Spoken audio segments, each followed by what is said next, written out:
getting at is I'm most likely over the next several weeks going to transition over to veganism. Yep, I said it. The big V. The big V, and I'm not talking about puss. I'm Erica, also known as E.MoniQue, and this is my real life. Hang out with me as I side-eye the ups and stumble through the downs. Watch as I turn my tiny piece of the Arizona desert into a tropical oasis. Fight to beat infertility and figure out where I fit as an artist in this crazy creative world. All while awkwardly discovering my authentic self. I'll be talking out loud about the things I wish someone would have said a while ago and sorting through what I wish I didn't know.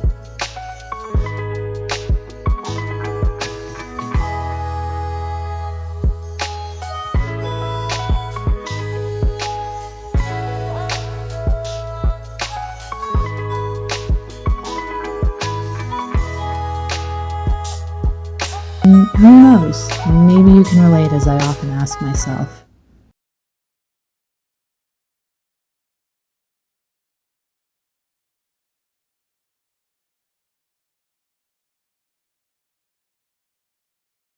Eating a cheeseburger in your car in the park all by yourself.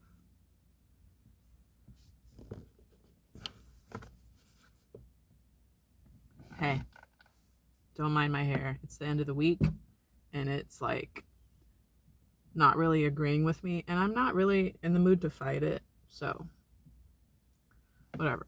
It's oily because I put a bunch of oil in it, like biotin oil, and it's just the back of my mullet is like straightening out, the front of it is doing something weird.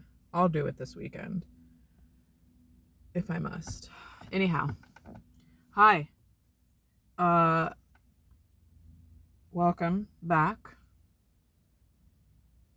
Sorry, not sorry for like having a total meltdown about my last video, which was a week ago. I spent a whole week panicking, rightfully so. I'm too young for this shit. And so we're just going to do a hard reset. This is a hard reset. Again. If you know me, you know that I hate fucking starting over in anything. Like, I hate starting over. It's the worst because I'm the kind of person that gives my all, that gives my 95%, 100% where I can, where I feel that committed. But in some things, 95%, right? So starting over sucks, but I'm just gonna have to do it, and I'm feeling better about the whole thing. Let me just rewind a little bit because here's how I got here. So last week I talked about finding out that I am pre-diabetic. Let's be clear, this is no fucking laughing matter, but the fact that I'm even saying such words is just, it's just nuts. It's like the person that never eats like sugar and takes like the best care of their teeth, having a million cavities, and the shit show across the way that like lies about brushing their teeth and they just eat candy corn all day long, has no cavities. It's that for me. I laugh also because like I do my damnedest to prohibit having any additional medical conditions because I can't and I don't want to. But here we are. To be clear, pre-diabetes is not diabetes, but for me, it's a little too fucking close to home. It's kind of like rampant in my family, and for me to be 35 and having this conversation about pre-diabetes is nuts. Like, it's not gestational diabetes where like I have it because I'm pregnant and my body's just working hard to like function. Like, like it's nothing. It's nothing. It's just prediabetes. And so I've spent the week crying on the internet, being pissed at the universe yet again, questioning like my life's purpose, like, you know, being dramatic after you hear something like that. When you're already dealing with so much, I went through probably like 48 hours of like just tantrum. Okay. But then Jackie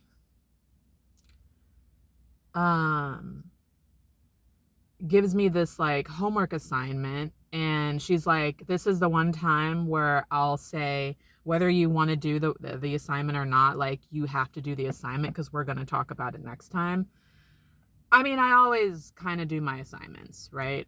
And so she's like, whether you feel like it or not, whether you want to or not, like you have to do this. So she gave me the assignment. I did it that night. I started it that night and I binged watched it all night. Obviously, the assignment was like a documentary, a special. When I tell you that one thing flipped my entire world upside down, it flipped my entire world upside fucking down. Like, I already was like so like anxious and just not having a good day, not feeling very well. I talked to her, boo-hooed even more, and then you know, starting this documentary, it was a long one. And I basically say all that to say I could not sleep, I could not settle. I stayed up all night watching this, and it changed my world. It really like I don't know, like put me on my ass in the sense of like, you think that you're doing the right thing for anemia and for like your fertility, but like, bitch, let's zoom out. Let's zoom out and maybe not focus so much on the very specific conditions, and let's talk about your overall health.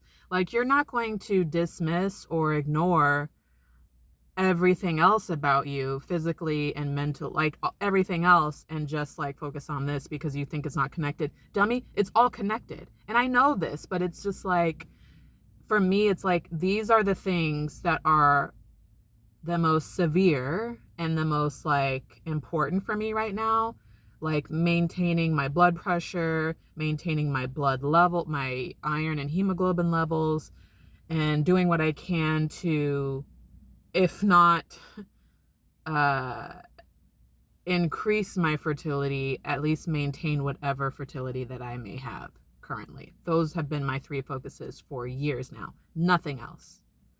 So now that this additional condition pops its ugly head, hold on, because it's warm.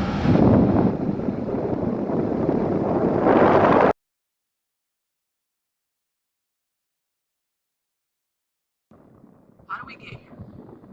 And it's like, I police myself to the point of like deprivation. This is like something, a whole other sector of therapy that I'm like working with Jackie on, is like deprivation in every way. And so as it pertains to food, I'm borderline depriving myself of foods because I'm so terrified of screwing up my own health, right? And so when it comes to sweets, I treat myself. I don't keep snacks anymore. I like cookies. I like a little bit of candy. Every once in a while I crave cake. I like pies. I like cheesecakes. I like ice cream. I like yogurt. I like sweets. But I do not keep them in my house because I'm so afraid that I will like be like my family and get diabetes if I have sweets in my house at all times. I put the sugar all the way at the top the shelf. Not because I don't have self-control, but it's because it's like, you don't need sugar. This, like, you rarely use it. Maybe if you bake something, but you're a horrible baker, so it's like, why do you even have this? I don't need it. Put it up. And it's like, okay, well, I don't have ice cream in my freezer at all times, which is like my favorite. I don't keep cookies anymore. Like, I don't. Like, for me, when I have a sugar craving, I go for a granola bar, or I go for a piece of fruit, because that's literally all I have. So that's my idea of it. Or I'll have like a little bit of juice. So it's like, how are you pre-diabetic when you don't keep sweets? And it's like, okay, I don't really eat bread. I'm not a sandwich girl. I have Dave's bread, but I have like a piece of toast here and there. One piece of toast. So how do we get here? I'm not eating cakes. How do we get here? I'm not eating out all the time. Or not even like some of the time. It's like rarely. It's like if I get so hungry and I don't have any food around me and I need food, I'll go and get like a kid's meal or something. How do we get here? So then I'm like, okay, think about everything that has carbs, or think about everything that has sugar. There are sweets, and then there are carbs. There's sugar from carbs, which I've always known. And it's like, okay, what carbs? Bread, potatoes, what else? Like, everything has carbs, right? There's good carbs and there's refined carbs. I know this. But I forget, so I'm like, I don't eat bread, I don't eat sweets. Potatoes? Yeah. Absolutely, yes. Because of my elimination to my diet for other purposes, it's like, okay, I don't. It's crazy, yo. It's so fucking crazy. I love potatoes, and I always have as a kid. Always have. That's really the only thing that my mom could get me to eat as a child, because I've been anemic all my life. So it's like, I really wasn't a big meat eater. She would make meat, and I would eat it. I wouldn't be thrilled about it. I wouldn't be thrilled about vegetables. I fucking hated vegetables.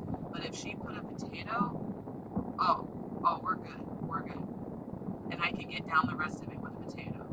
A rice, we like barely had rice, I guess, because my mom didn't really like rice, so she rarely cooked it. But I'm just thinking of like, how did I get here, basically? And because I've always been a picky ass eater, it's been, and you know this, like if you have kids who are like picky, all they want to eat is potatoes in any form. Mashed potatoes are fine, cubed potatoes, french fries, baked potatoes. Like, it's been potatoes for me, because like, what else? I've been eating potatoes my entire life, and not a lot of rice, just potatoes and meat. And so it's like, is that it? Even to this day, like when I prep, just recently, you saw me, I prepped with 2 different kinds of potatoes. Sweet potatoes for breakfast, yellow, like russet potatoes for like dinner, which all the sweet potatoes, I feel like I only cut 2 sweet potatoes to make breakfast prep for like a week. Girl, like when I was thinking about it earlier, it made more sense to me that the problem is I have too many carbohydrates and not enough healthy carbs out of like vegetables.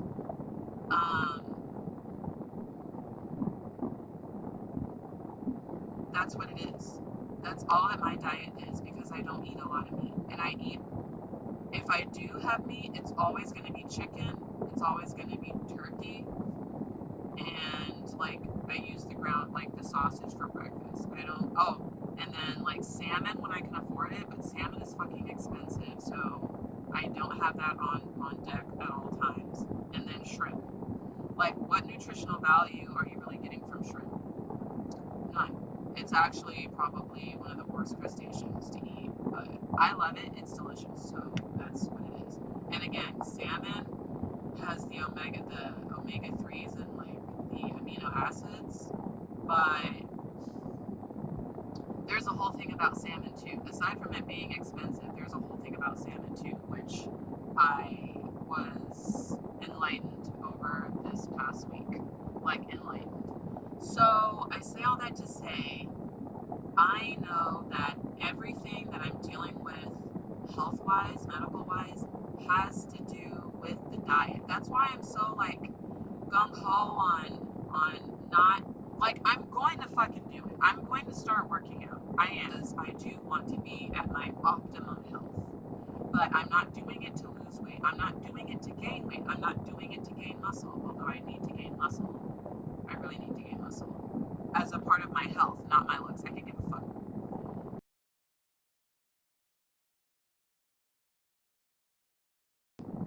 I'm talking about veganism.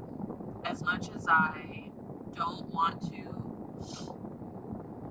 I feel like I've like dragged my ass long enough. I've prolonged this for a while now. I figured it was coming. I thought first, before I hit vegan, that I was going to hit like a what am I trying to say? Gluten-free by choice, not because of celiac disease, but gluten-free by dietary choice. I thought I was going to get there first, but skipping that and going into full-blown vegan. I do, like I said, I do love animal products. I love chicken, all forms of it. I love salmon. I love shrimp. I love cheese. I love, what else? I think that's all I eat. I don't drink milk. Cheese I have very, very, very seldom. Very seldom. So it's just like, I'm already down to like a few things, animal products. I need to just go ahead and wipe those out. And I need to dump in all of the vegetables, because I can't live off of potatoes. And I have to do it now, because I refuse to be like, having this like full-blown conversation about diabetes, iron deficiency anemia, high blood pressure, and infertility in my fucking 30s and 40s and 50s and 60s. Like, none of this should be a problem for me right now. None of it. And it angers me to my core. And enough is enough. I'm not gonna lie, I am going to eat everything in my refrigerator and my freezer first. I've spent a lot of money on my food, and I am going to eat that first.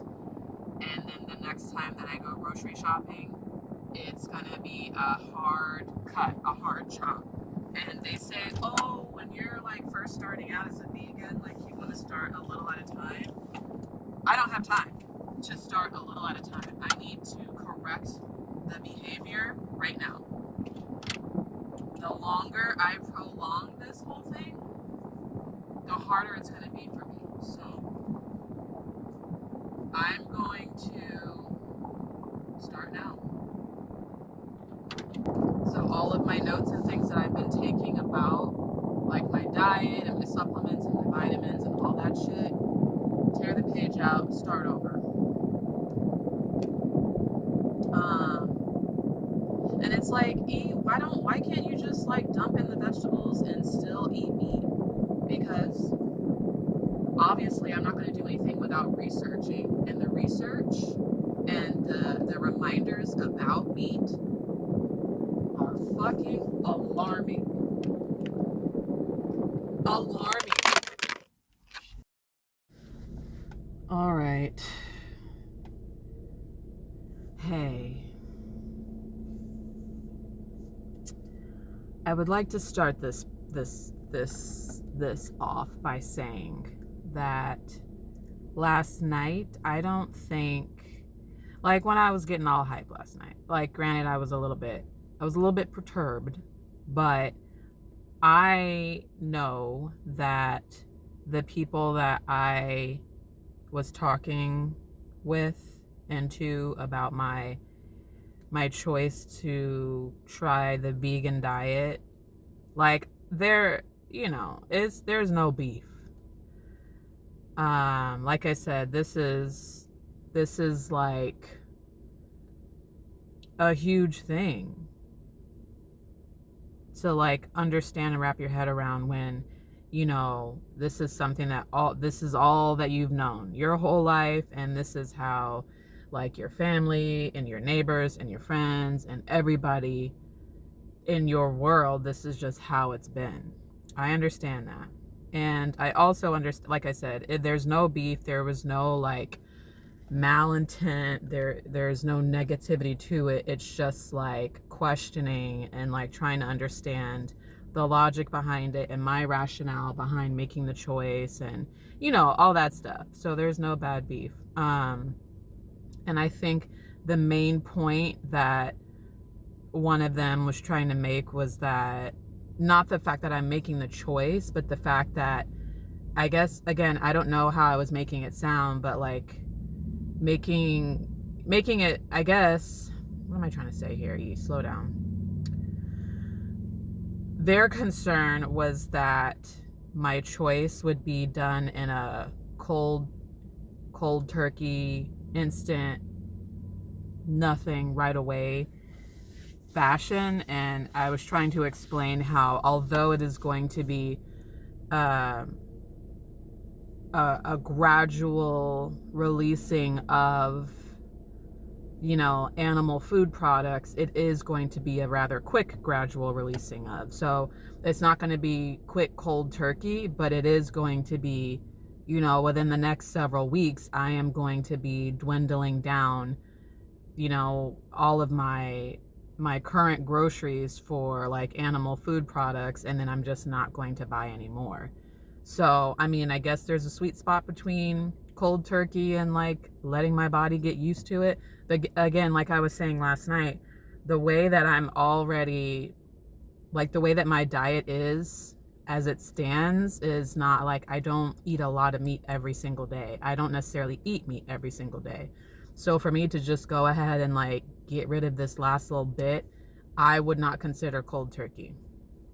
It's not going to be that drastic, in my opinion.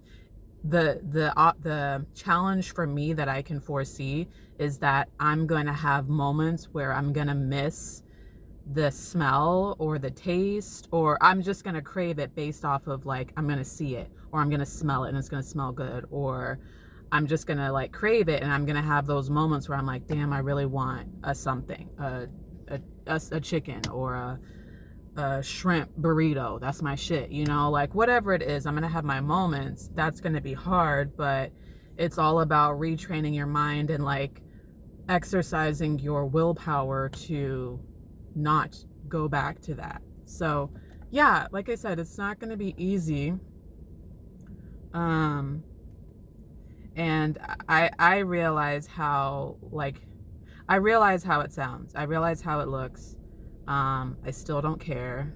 I put my health and well-being above everything else. And so this is what we're going to try. It's not like I'm going to make the change, and if it doesn't work out for whatever reason, I can't go back and I'm just going to suffer forever and ever. That's not how it's going to be. If I can't do it, or it doesn't work out, or something happens, I can go down the street and get a burger or whatever it is, you know? It's just not that big of a deal. It's just food. Just like hair is just hair. I cut it and it'll either grow back or it won't.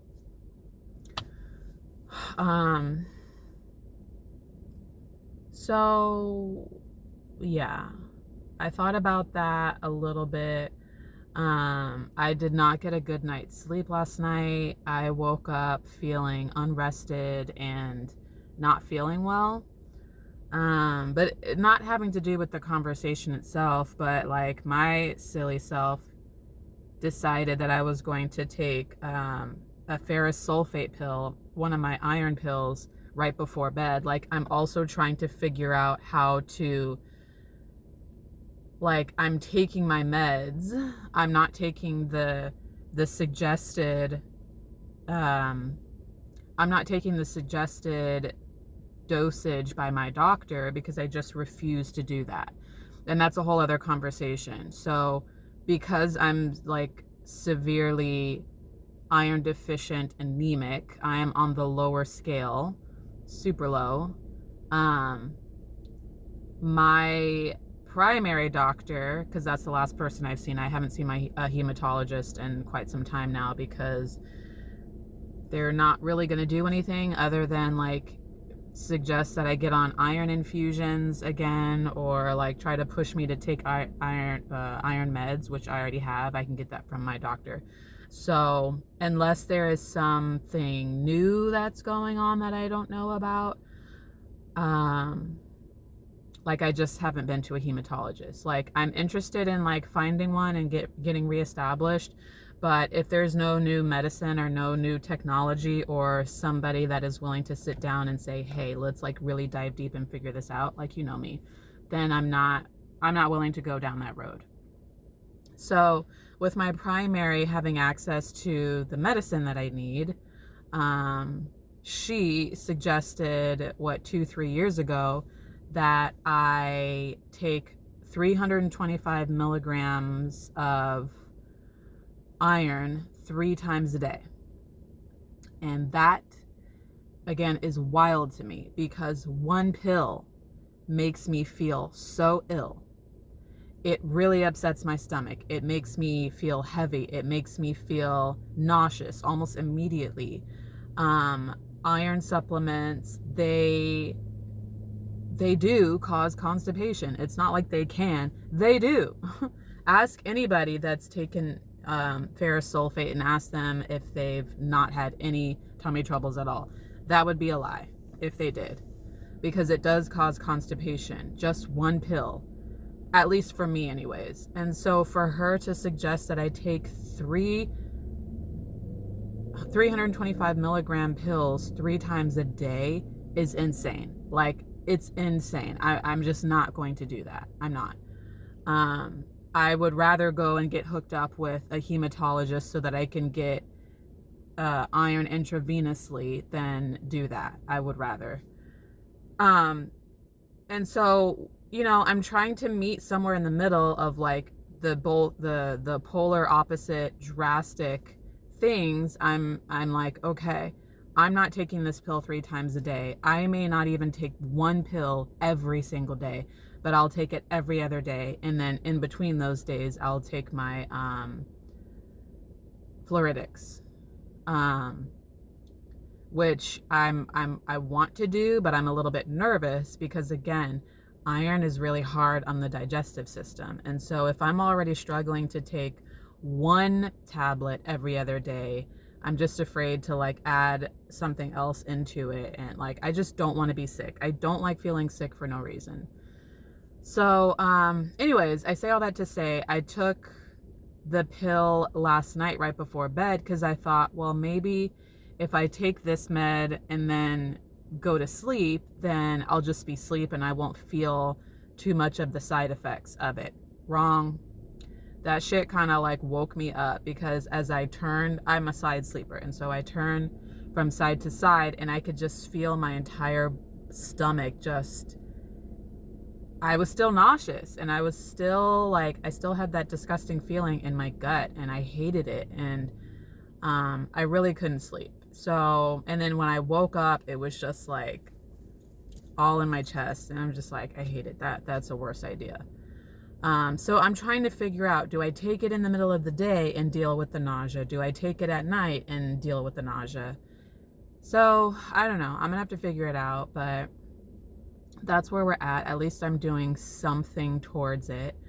I'm trying hard not to jump back to my fix it quick mentality, because I don't want to fix it quick and then for it to not last. Like, I want to be healed. So I'm really trying to figure this out, which is another reason why I'm doing this whole like diet change, is because I don't want to keep pumping myself full of pills that make me feel ill. I don't like methods or like medicines or treatments that are supposed to treat one thing but are going to give you like horrible side effects also. Like, that doesn't fucking make sense to me. I don't like it. So yeah, that's another all the more reason why I why I'm doing this. Anyways, I didn't get on here to talk about that again. I was given a gift and a card yesterday for Mother's Day, and I was told that I could open the card right then and there or later, which is interesting because I like that they usually don't say that. So it made me think, well, like maybe this is going to be a more intimate thing that I don't necessarily want to be around people for or something. So I was just like, I'm going to open it later, because I really already was feeling really sensitive yesterday, and I was like, I don't want to deal with anything that's going to make me cry. I don't feel like it. Like I don't want to do that. So I saved the card. I opened the gift, and the gift was lovely, and I'll have to like share what the gift was. But I didn't open the card. So last night when I got home, I still was afraid to open the card because, again, I just did not feel like being emotional, especially after like having a long day and having a whole conversation about health and veganism. Like, and then this morning, I tucked it into my my planner, and so I have the card, and I'm gonna open it, and let's see what it is about. Okay. Let's see here.